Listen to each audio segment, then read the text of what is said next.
Sully. So like I made this thing recently. It's pretty cool. Some nostalgic shit. Some sad boy hours. I just feel like making a video on how to do it because I was kind of stuck for a little bit, but I got it.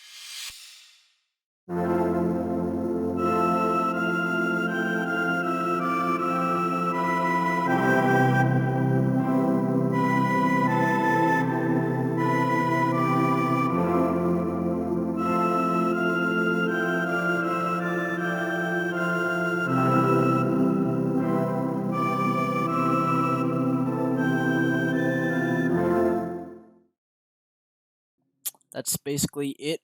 It's really simple, and yes, I did use Cymatics MIDI. Okay, so here's how I did the processing and stuff. So basically, right, we have this lovely chord progression that I just yoinked. I'll turn off all this post-processing. It's not a whole ton, but you know.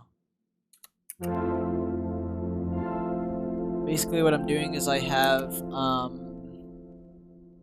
fuck, let me switch to a game cap. Okay, so I have Faceplant open here with a preset from the suspension thingy in the pads and its backdraft. I'm actually gonna heart it because it's really cool. I messed with it so it's not all like aggressive. I'm just gonna call it back. As normal, it sounds like this. Which is cool, but it's just not what I'm using it for, of course. So I went ahead and edited it so that it was like sudden.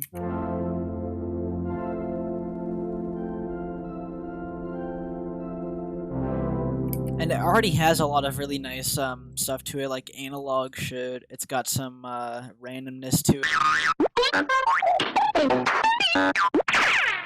So if we actually look at what's happening here, the chords are. So that's the chord progression that I used. I didn't make it. I just fucking snatched it up. I'm sure I can make something decent. Here's the post-processing. Basically what I'm doing, I'll do these individually, is first I'm bit crushing it, right? Very slightly. Right? There's without and then with. It just reminds me of like old, Game Boy, just really retro nostalgic feel when you bit crush it like that, and then I'm EQing it a bit. So it's not as like in your face. It doesn't sound as like high quality almost. And this is really preference, but if you want that old feel, then you definitely want to EQ out the low ends and stuff. That's what I did, and I think it helps a lot. Then we have reverb for echoiness, right? And then we turn it on. Has like a slight tail that's almost unnoticeable, but yeah, it's there. So that's the chords, and then here's the melody, which I did actually write. So everyone chill out, and here's how it sounds.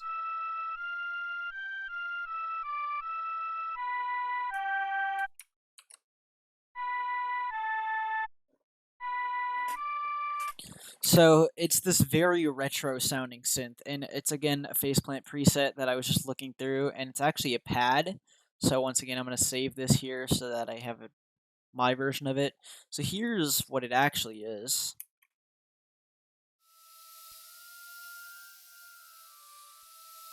Sounds nothing like what I ended up with, and the reason why is because of what I'm doing with it.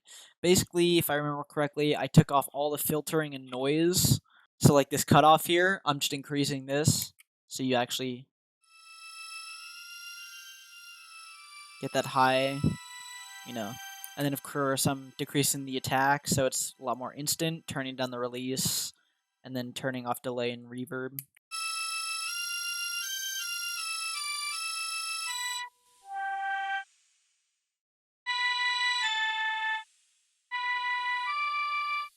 And then I forget what exactly is making that. Oh, here it is, noise.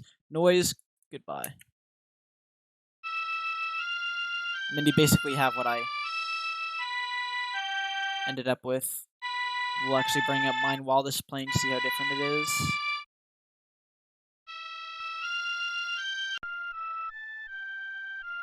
Basically the same.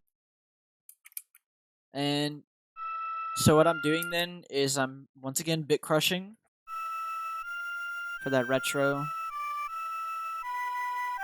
and then EQing again, taking out some of that sharp high end so it's not as annoying. Also taking out the low end.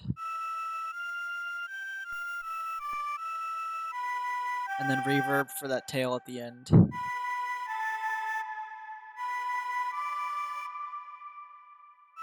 And then on top of so something I do need to mention here is the reason why it sounds more nostalgic is because of this utility here, making it less stereo, like less wide.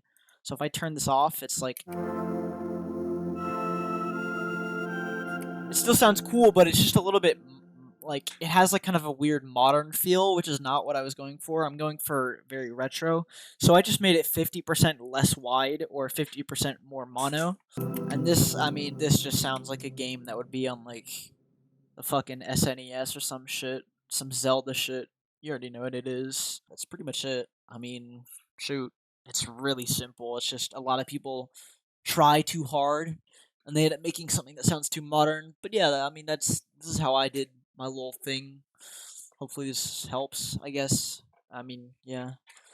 All right. I'm going to go make some dumb shit now.